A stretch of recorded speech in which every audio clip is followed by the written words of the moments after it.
என்ன சொல்கிறது, மனசில் ஒன்று வச்சுக்கிட்டு உதட்டில் ஒன்று பேசுவாங்க. புரியுதுங்களா? அங்கே அந்த வசியத்தன்மை இருக்காது.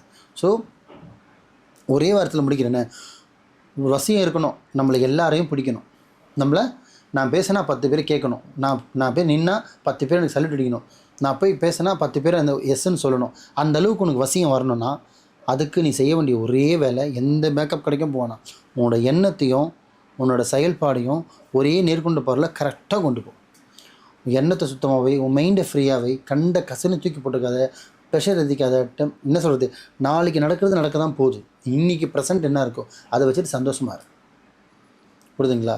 அது ஒன்று. ரெண்டாவது, முடிஞ்ச அளவுக்கு எவ்வளோ சாமி கும்பிட முடியுமோ அவ்வளோ சாமி கும்பிடு. இஸ்லாத்தில் இருக்கியா, முடிஞ்ச அளவுக்கு தொழுவு. புரியுதுங்களா? கிறிஸ்தவர் இருக்கியா, முடிஞ்ச அளவுக்கு சர்ச்சு போ, பைபிள் படி. இஸ்லாத்தில் இருக்கியா, குரான் படி, யாசன் படி, எவ்வளவோ இருக்குது படிக்கிறதுக்கு. தமிழால் இருக்கீங்களா, கோவிலுக்கு போங்க. எவ்வளோ பகவத்கீதை இருக்குது, எவ்வளோ விஷயம் இருக்குது. இதெல்லாமே படிங்க. இதெல்லாமே படிக்க படிக்க படிக்க படிக்க உங்களுக்குள்ளே ஒரு தேஜஸ் உருவாகும்.